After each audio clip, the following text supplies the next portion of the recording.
FNAC की बात किया जाए तो ये क्या है, इसके बारे में कुछ बताइए। ये बहुत अच्छा सवाल किया आपने,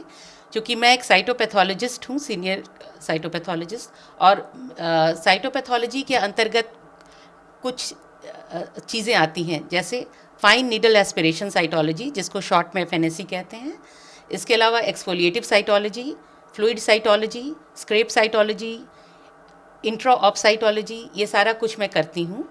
और चूँकि आपने एफएनएसी के बारे में सवाल पूछा है, फाइन नीडल एस्पिरेशन साइटोलॉजी, तो इसके फुल फॉर्म से ही आप समझ सकते हैं कि फाइन नीडल यानी एक बारीक सी सुई होती है, जिससे अगर शरीर में कहीं भी कोई गांठ है तो उससे थोड़ा सा मटेरियल लेके साइटोलॉजी की जा सकती है, यानी कि सेल्स की स्टडी की जा सकती है, और बहुत कम समय में जटिल से जटिल रोगों का डायग्नोसिस किया जा सकता है। फाइन नीडल एस्पिरेशन साइटोलॉजी की जो सबसे बड़ा एडवांटेज जो इसका है वो है ये रैपिड है, यानी कि ये टेस्ट मुश्किल से 2 मिनट लगता है करने में। रिपोर्टिंग भी इसकी समझिए 1 से 1.5 दिन के अंदर हो जाती है। अगर कुछ केसेस में, जैसे इंट्रा ऑप साइटोलॉजी की मैं बात करूं, तो इंट्रा ऑप या पर ऑप साइटोलॉजी ये होता है कि जब पेशेंट ऑपरेशन थिएटर में होता है और कुछ टिश्यू निकाल के सर्जन्स हमारे पास भेजते हैं, उसको स्क्रैप करके टिश्यू को हम त्वरित डायग्नोसिस देते हैं, तो ये मुश्किल से 20 मिनट, 25 मिनट, 30 मिनट में भी करना होता है। तो सबसे बड़ी बात है कि ये बहुत ही रैपिड है, काफ़ी हद तक एक्यूरेट है और पेशेंट मैनेजमेंट में बहुत सहायक है, क्योंकि अर्ली डायग्नोसिस और अर्ली ट्रीटमेंट से पेशेंट को डेफिनेटली फ़ायदा होता है। अब मैं आपको बता दूं कि फाइन नीडल एस्पिरेशन साइटोलॉजी किया कैसे जाता है। तो शरीर में अगर कहीं भी कोई गांठ हो, आप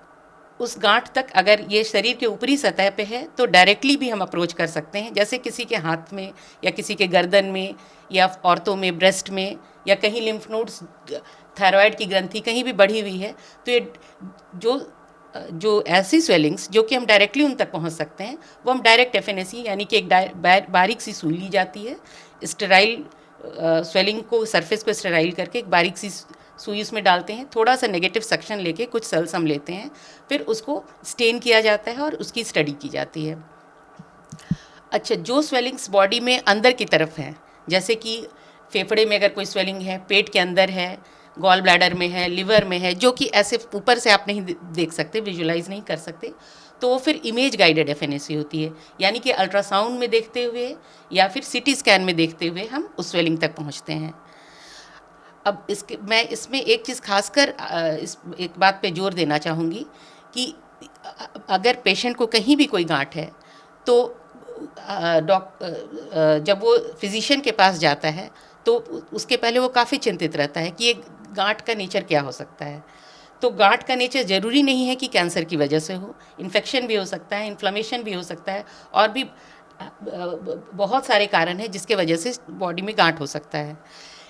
और कैंसर भी एक कारण है। तो एफएनएसी से ये फ़ायदा है कि कुछ ही घंटों में या